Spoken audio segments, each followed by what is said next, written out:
George Campbell opened sleep-fogged eyes upon darkness, and lay gazing out of the tent flap upon the pale August night for some minutes before he roused enough to even wonder what had wakened him.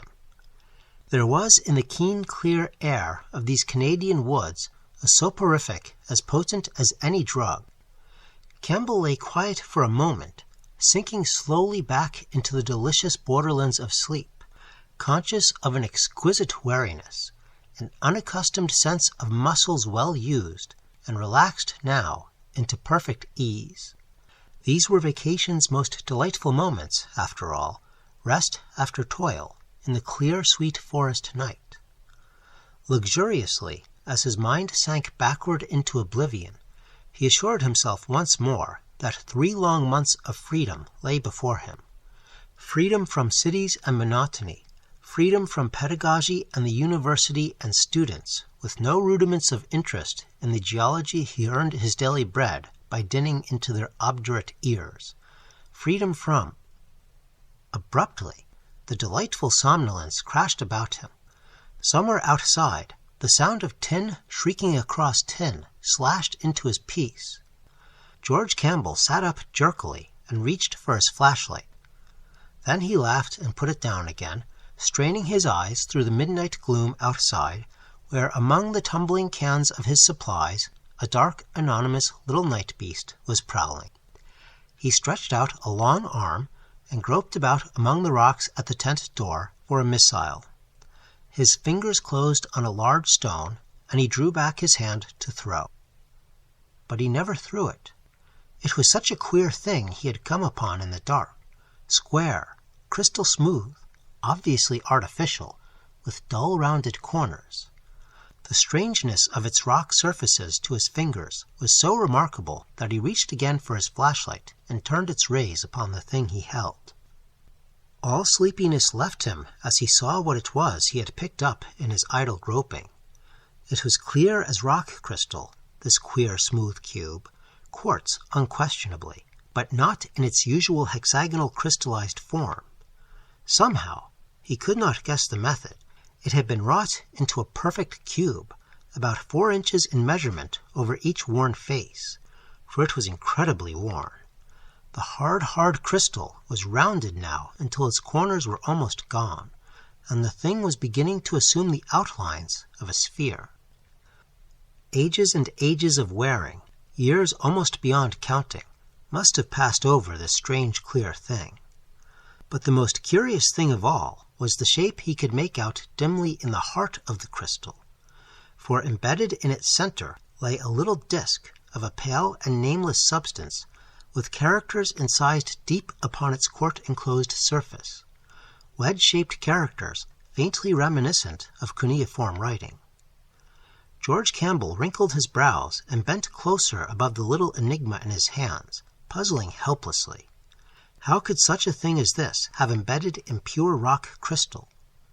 Remotely, a memory floated through his mind of ancient legends that called quartz crystals ice which had frozen too hard to melt again. Ice and wedge-shaped cuneiform. Yes, didn't that sort of writing originate among the Sumerians who came down from the north in history's remotest beginnings to settle in the primitive Mesopotamian valley? Then hard sense regained control, and he laughed. Quartz, of course, was formed in the earliest of Earth's geological periods, when there was nothing anywhere but heat and heaving rock. Ice had not come for tens of millions of years after this thing must have been formed. And yet, that writing, man-made, surely, although its characters were unfamiliar, save in their faint hinting at cuneiform shapes. Or could there, in a Paleozoic world, have been things with a written language who might have graven these cryptic wedges upon the quartz-enveloped disk he held? Or might a thing like this have fallen, meteor-like, out of space, into the unformed rock of a still molten world? Could it? Then he caught himself up sharply, and felt his ears going hot at the luridness of his own imagination. The silence and the solitude and the queer thing in his hands were conspiring to play tricks with his common sense. He shrugged and laid the crystal down at the edge of his pallet, switching off the light. Perhaps morning and a clear head would bring him an answer to the questions that seemed so insoluble now. But sleep did not come easily. For one thing, it seemed to him, as he flashed off the light, that the little cube had shone for a moment as if with sustained light before it faded into the surrounding dark. Or perhaps he was wrong. Perhaps it had been only his dazzled eyes that seemed to see the light forsake it reluctantly, glowing in the enigmatic deeps of the thing with queer persistence. He lay there unquietly for a long while, turning the unanswered questions over and over in his mind. There was something about this crystal cube out of the unmeasured past, perhaps from the dawn of all history, that constituted a challenge that would not let him sleep. He lay there, it seemed to him, for hours. It had been the lingering light, the luminescence that seemed so reluctant to die, which held his mind. It was as though something in the heart of the cube had awakened, stirred drowsily, become suddenly alert, and intent upon him. Sheer fantasy, this. He stirred impatiently and flashed his light upon his watch. Close to 1 o'clock. 3 hours more before dawn. The beam fell and was focused upon the warm crystal cube. He held it there closely for minutes. He snapped it out, then watched. There was no doubt about it now. As his eyes accustomed themselves to the darkness, he saw that the strange crystal was glimmering with tiny fugitive lights deep within it, like threads of sapphire lightnings. They were at its center, and they seemed to him to come from the pale disk with its disturbing markings. And the disk itself was becoming larger, the markings shifting shapes. The cube was growing. Was it illusion brought about by the tiny lightnings? He heard a sound. It was the very ghost of a sound, like the ghosts of harp strings being plucked with ghostly fingers. He bent closer. It came from the cube.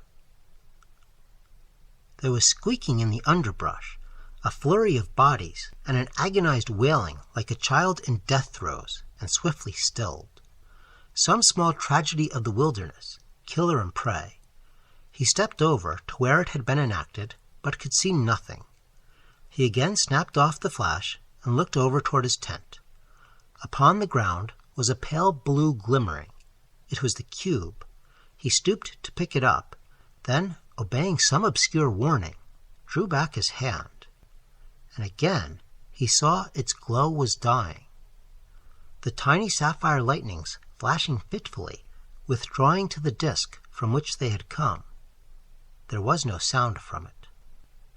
He sat, watching the luminescence glow and fade, but steadily becoming dimmer. It came to him that 2 elements were necessary to produce the phenomenon: the electric ray itself and his own fixed attention.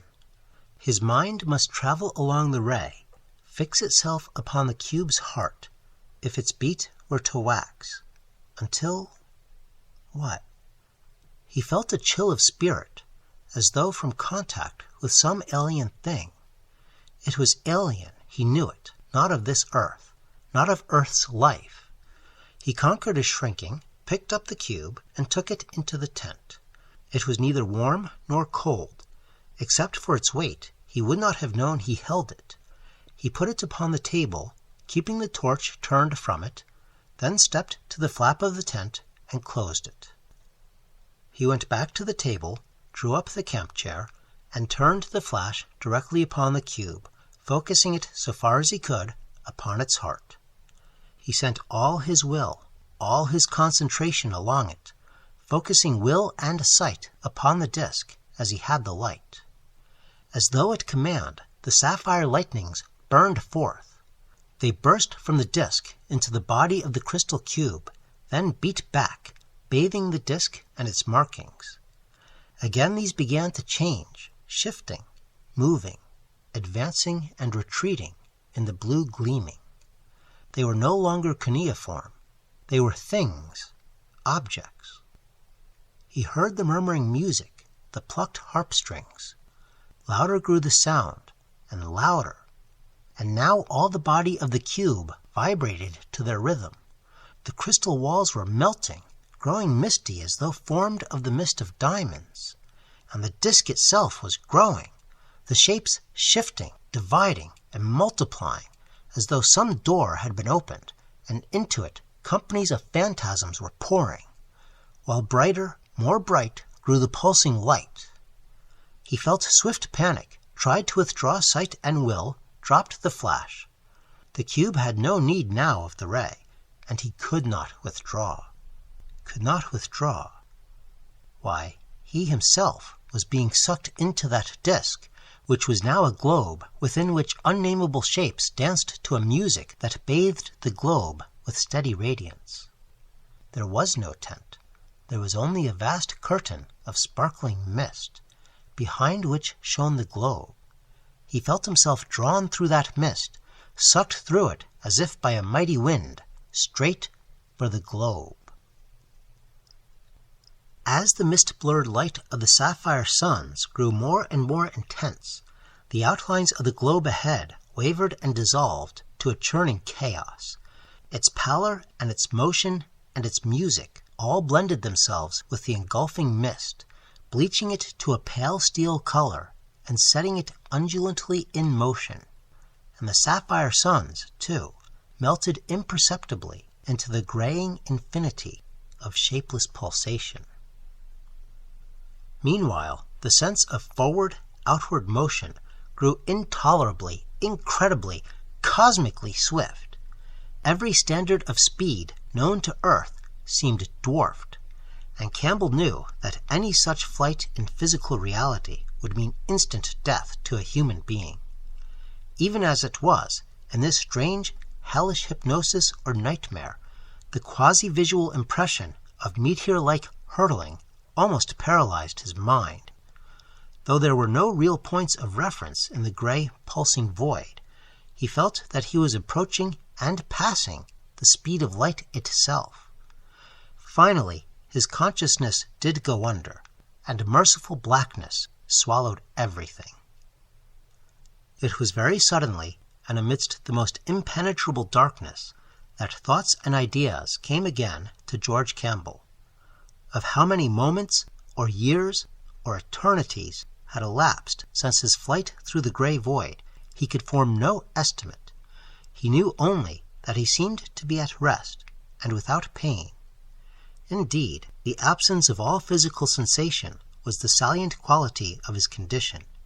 It made even the blackness seem less solidly black, suggesting as it did that he was rather a disembodied intelligence in a state beyond physical senses than a corporeal being with senses deprived of their accustomed objects of perception.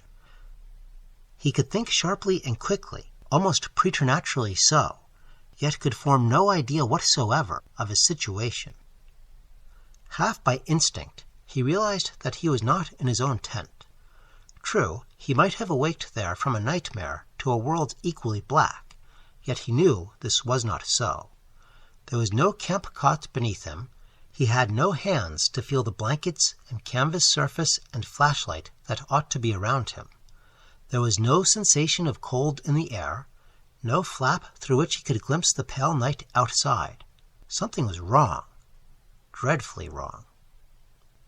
He cast his mind backward and thought of the fluorescent cube which had hypnotized him, of that and all which had followed. He had known that his mind was going, yet had been unable to draw back. At the last moment there had been a shocking panic fear, a subconscious fear beyond even that caused by the sensation of demonic flight. It had come from some vague flash or remote recollection. Just what, he could not at once tell. Some cell group in the back of his head that seemed to find a cloudily familiar quality in the cube, and that familiarity was fraught with dim terror. Now he tried to remember what the familiarity and the terror were.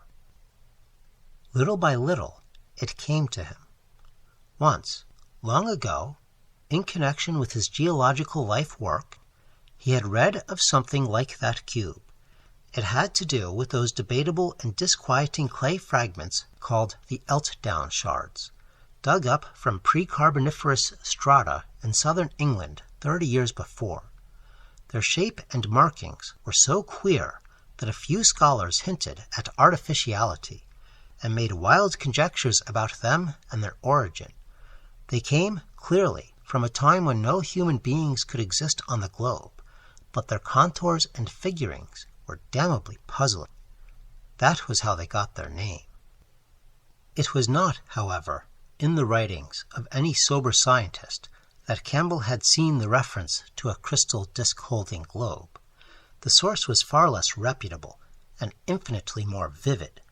About 1912, a deeply learned Sussex clergyman of occultist learnings, the Reverend Arthur Brooke Winters Hall, had professed to identify the markings on the Eltdown shards with some of the so-called pre-human hieroglyphs persistently cherished and esoterically handed down in certain mystical circles, and had published at his own expense what purported to be a translation of the primal and baffling inscriptions, a translation still quoted frequently and seriously by occult writers. In this translation, a surprisingly long brochure in view of the limited numbers of shards existing, had occurred the narrative, supposedly of pre-human authorship, containing the now frightening reference.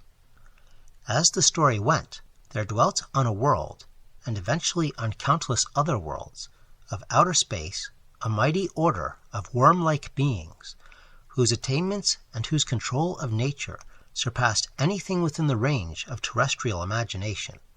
They had mastered the art of interstellar travel early in their career, and had peopled every habitable planet in their own galaxy, killing off the races they found. Beyond the limits of their own galaxy, which was not ours, they could not navigate in person, but in their quest for knowledge of all space and time, they discovered a means of spanning certain transgalactic gulfs with their minds. They devised peculiar objects, strangely energized cubes of a curious crystal containing hypnotic talisman and enclosed in space-resisting spherical envelopes of an unknown substance, which could be forcibly expelled beyond the limits of their universe, and which would respond to the attraction of cool solid matter only. These, of which a few would necessarily land on various inhabited worlds in outside universes, formed the ether bridges needed for mental communication. Atmospheric friction burned away the protecting envelope, leaving the cube exposed and subject to discovery by the intelligent minds of the world where it fell.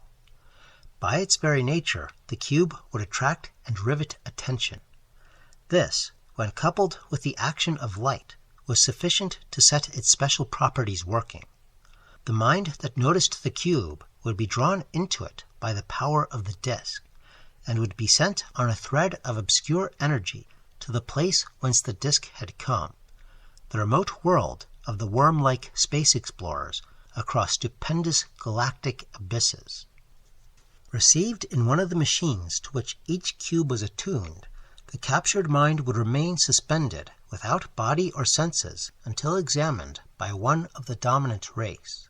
Then it would, by an obscure process of interchange, be pumped of all its contents. The investigator's mind would now occupy the strange machine, while the captive mind occupied the interrogator's worm-like body. Then, in another interchange, the interrogator's mind would leap across boundless space to the captive's vacant and unconscious body on the transgalactic world, animating the alien tenement as best it might, and exploring the alien world in the guise of one of its denizens. When done with exploration, the adventurer would use the cube and its disk in accomplishing his return, and sometimes the captured mind would be restored safely to its own remote world. Not always, however, was the dominant race so kind. Sometimes, when a potentially important race capable of space travel was found, the worm-like folk would employ the cube to capture and annihilate minds by the thousands, and would extirpate the race for diplomatic reasons, using the exploring minds as agents of destruction. In other cases, sections of the wormfolk would permanently occupy a transgalactic planet, destroying the captured mines and wiping out the remaining inhabitants preparatory to settling down in unfamiliar bodies. Never, however, could the parent civilization be quite duplicated in such a case, since the new planet would not contain all the materials necessary for the worm race's arts. The cubes, for example, could be made only on the home planet. Only a few of the numberless cubes sent forth ever found a landing and response on an inhabited world, since there was no such thing as aiming them at goals beyond sight or knowledge. Only 3, ran the story, had ever landed on peopled worlds in our own particular universe.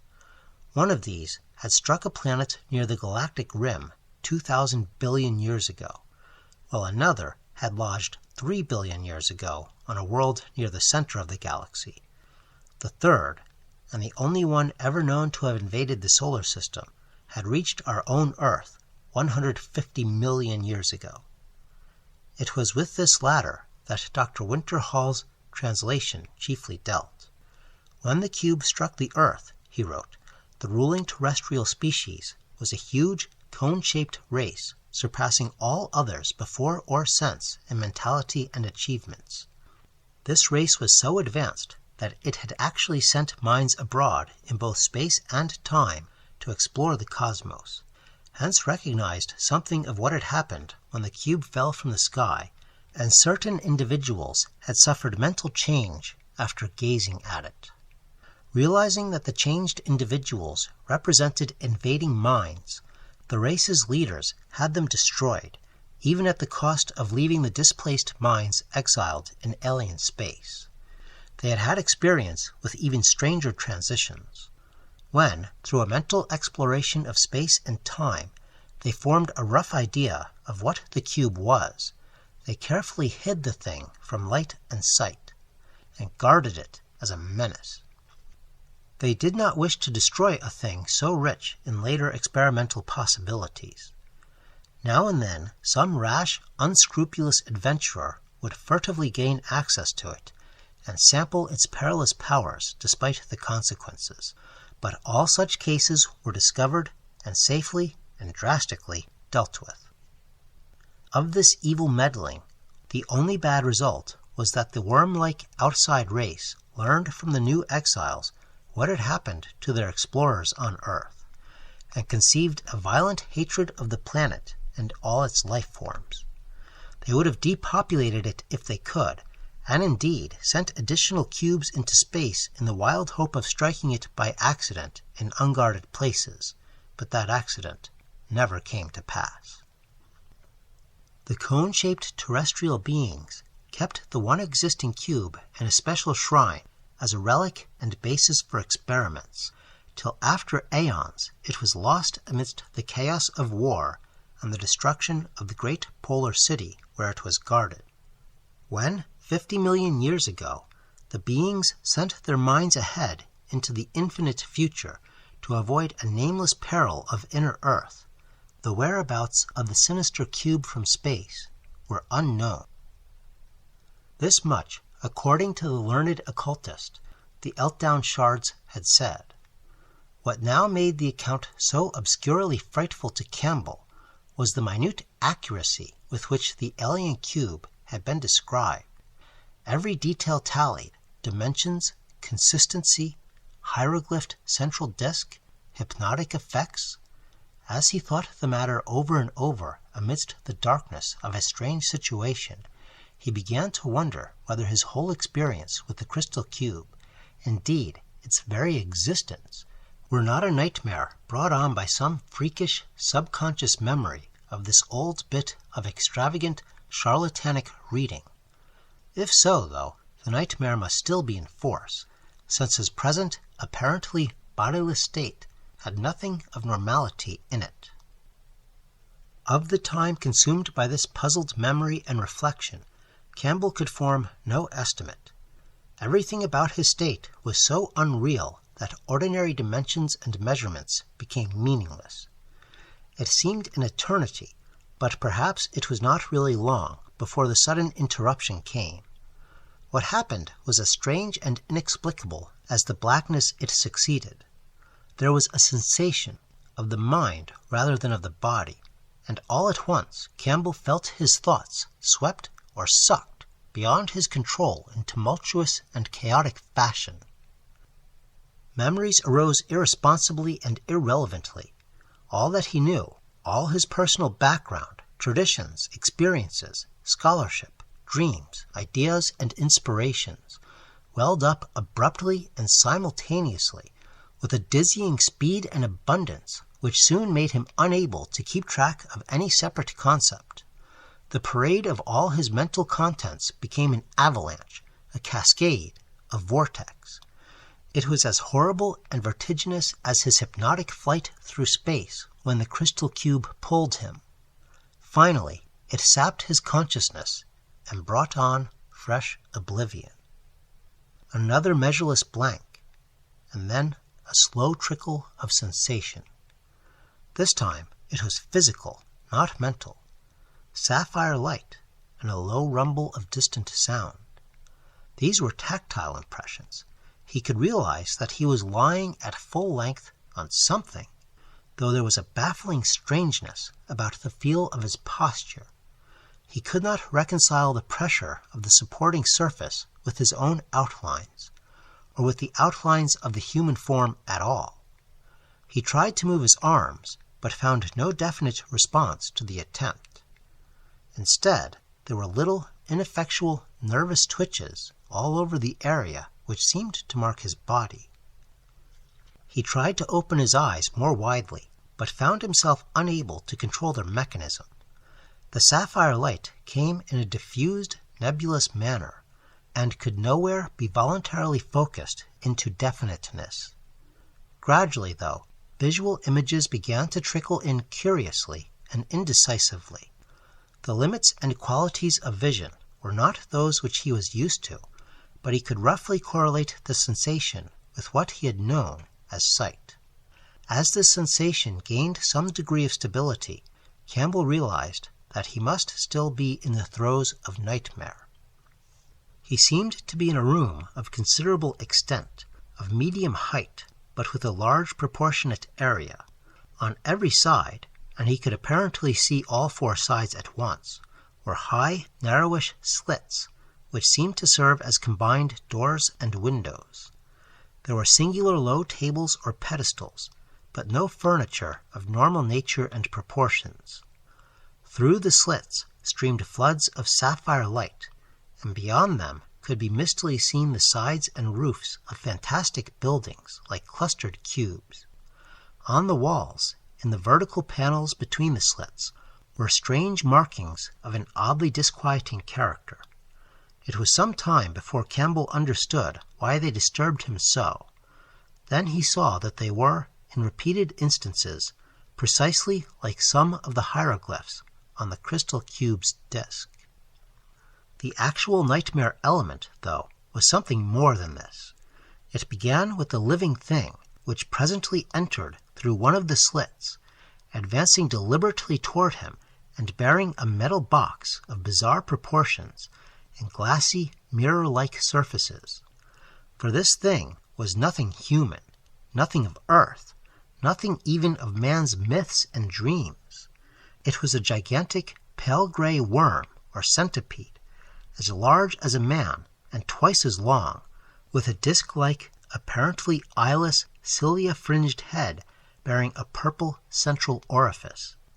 It glided on its rear pairs of legs, with its foreparts raised vertically, the legs, or at least two pairs of them, serving as arms. Along its spinal ridge was a curious purple comb, and a fan-shaped tail of some gray membrane ended its grotesque bulk.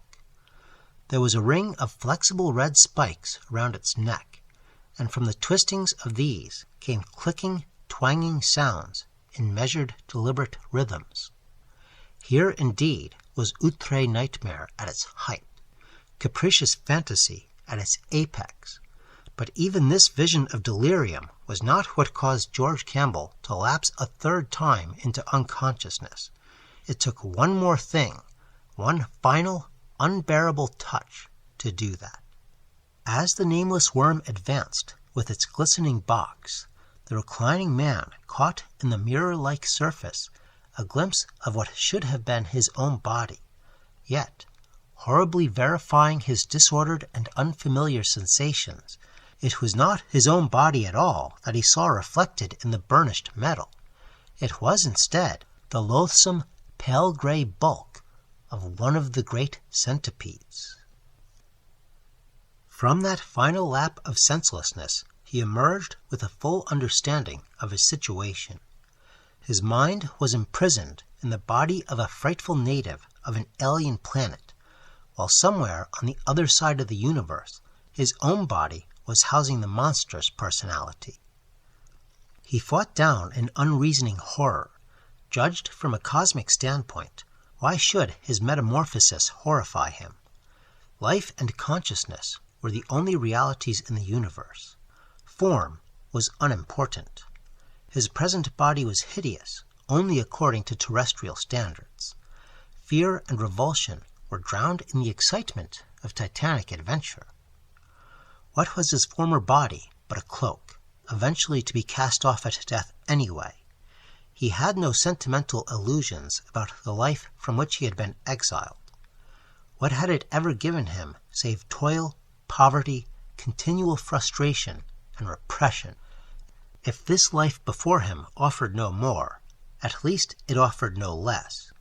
Intuition told him it offered more, much more.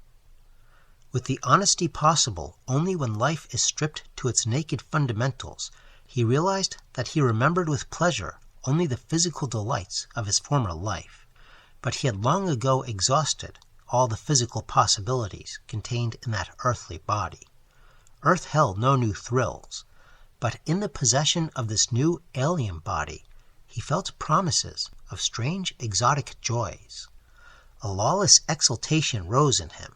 He was a man without a world, free of all conventions or inhibitions of Earth, or of this strange planet, free of every artificial restraint in the universe. He was a god.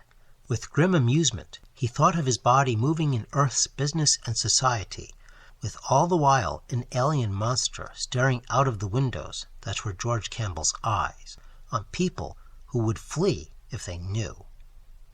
Let him walk the earth, slaying and destroying as he would. Earth and its races no longer had any meaning to George Campbell. There he had been one of a billion non-entities, fixed in place by a mountainous accumulation of conventions, laws, and manners, doomed to live and die in his sordid niche. But in one blind bound he had soared above the commonplace. This was not death, but rebirth.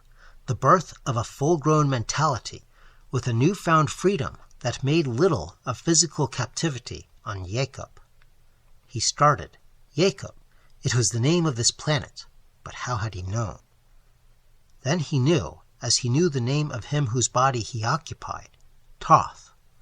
Memory, deep grooved in Thoth's brain, was stirring in him. Shadows of the knowledge Thoth had, carved deep in the physical tissues of the brain, they spoke dimly as implanted instincts to George Campbell. And his human consciousness seized them and translated them to show him the way not only to safety and freedom, but to the power his soul, stripped to its primitive impulses, craved. Not as a slave would he dwell on Jacob, but as a king. Just as of old barbarians had sat on the throne of lordly empires. For the first time he turned his attention to his surroundings. He still lay on the couch-like thing in the midst of that fantastic room, and the centipede man stood before him, holding the polished metal object and clashing its neck spikes. Thus it spoke to him, Campbell knew, and what it said he dimly understood, through the implanted thought processes of Thoth, just as he knew the creature was Yukth, supreme lord of science. But Campbell gave no heed, for he had made his desperate plan, a plan so alien to the ways of Jacob that it was beyond Yukth's comprehension and caught him wholly unprepared. Yukth, like Campbell, saw the sharp-pointed metal shard on a nearby table, but to Youth it was only a scientific implement. He did not even know it could be used as a weapon. Campbell's earthly mind supplied the knowledge and the action that followed, driving Toth's body into movements no man of Jacob had ever made before. Campbell snatched the pointed shard and struck, ripping savagely upward. Youth reared and toppled, his entrails spilling on the floor. In an instant, Campbell was streaking for a door. His speed was amazing, exhilarating, first fulfillment of the promise of novel physical sensations. As he ran, guided wholly by the instinctive knowledge implanted in Toth's physical reflexes, it was as if he were borne by a separate consciousness in his legs. Toth's body was bearing him along a route it had traversed 10,000 times when animated by Toth's mind. Down a winding corridor he raced, up a twisted stair, through a carved door, and the same instincts that had brought him there told him he had found what he sought. He was in a circular room with a domed roof from which shone a livid blue light. A strange structure rose in the middle of the rainbow-hued floor, tier on tier, each of a separate, vivid color. The ultimate tier was a purple cone, from the apex of which a blue smoky mist drifted upward to a sphere that poised in mid-air, a sphere that shone like translucent ivory. This, the deep-grooved memories of Toth told Campbell, was the god of Jacob, though why the people of Jacob feared and worshipped it had been forgotten 1,000,000 years. A worm priest stood between him and the altar which no hand of flesh had ever touched. That it could be touched was a blasphemy that had never occurred to a man of Jacob. The worm priest stood in frozen horror until Campbell's shard ripped the life out of him. On his centipede legs, Campbell clambered the tiered altar, heedless of its sudden quiverings, heedless of the change that was taking place in the floating sphere, heedless of the smoke that now billowed out in blue clouds. He was drunk with the feel of power. He feared the superstitions of Jacob no more than he feared those of earth. With the globe in his hands, he would be king of Jacob. The worm men would dare deny him nothing when he held their god as hostage. He reached a hand for the ball, no longer ivory-hued, but red as blood. Out of the tent into the pale August night walked the body of George Campbell. It moved with a slow wavering gait between the bodies of enormous trees over a forest path strewed with sweet-scented pine needles. The air was crisp and cold. The sky was an inverted bowl of frosted silver flecked with stardust, and far to the north the aurora borealis splashed streamers of fire. The head of the walking man lolled hideously from side to side. From the corners of his lax mouth drooled thick threads of amber froth, which fluttered in the night breeze. He walked upright at first, as a man would walk, but gradually, as the tent receded, his posture altered. His torso began almost imperceptibly to slant, and his limbs to shorten. In a far-off world of outer space, the centipede creature that was George Campbell clasped to its bosom a god whose lineaments were red as blood, and ran with insect-like quiverings across a rainbow-hued hall and out through massive portals into the bright glow of alien suns. Weaving between the trees of earth in an attitude that suggested the awkward loping of a werebeast, the body of George Campbell was fulfilling a mindless destiny. Long, claw-tipped fingers dragged leaves from a carpet of odorous pine needles as it moved toward a wide expanse of gleaming water.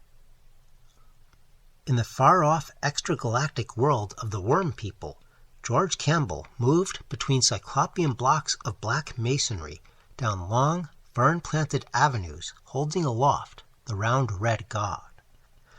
There was a harsh animal cry in the underbrush near the gleaming lake on earth, where the mind of a worm creature dwelt in a body swayed by instinct.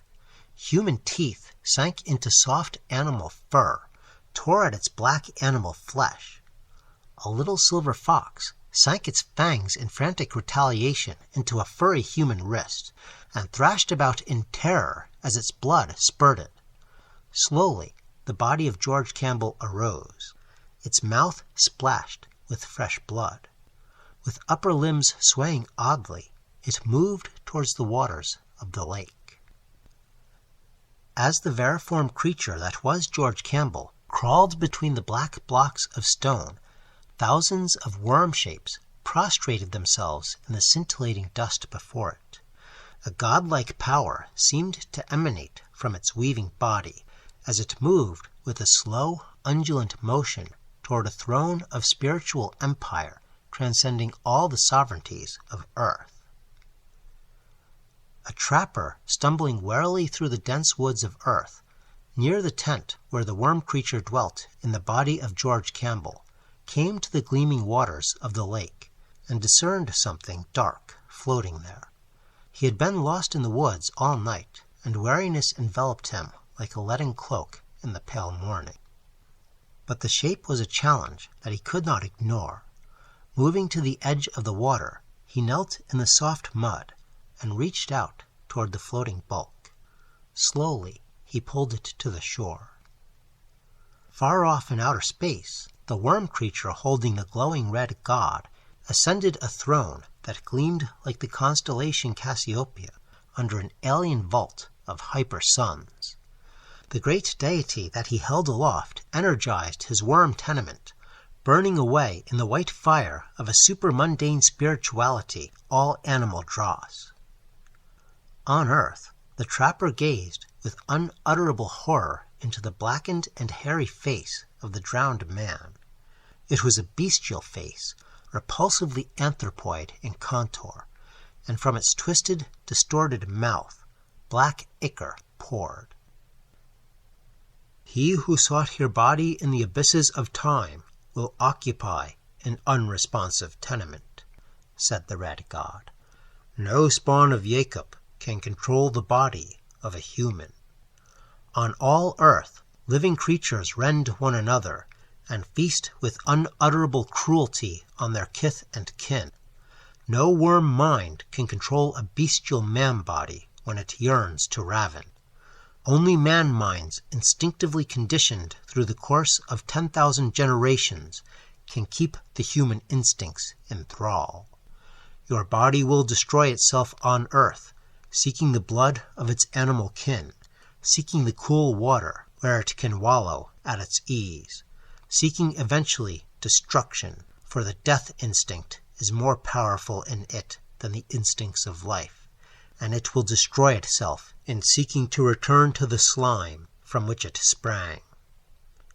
Thus spoke the round red god of Jacob in a far-off segment of the space-time continuum to George Campbell as the latter, with all human desire purged away, sat on a throne and ruled an empire of worms more wisely, kindly, and benevolently than any man of earth had ever ruled an empire of men.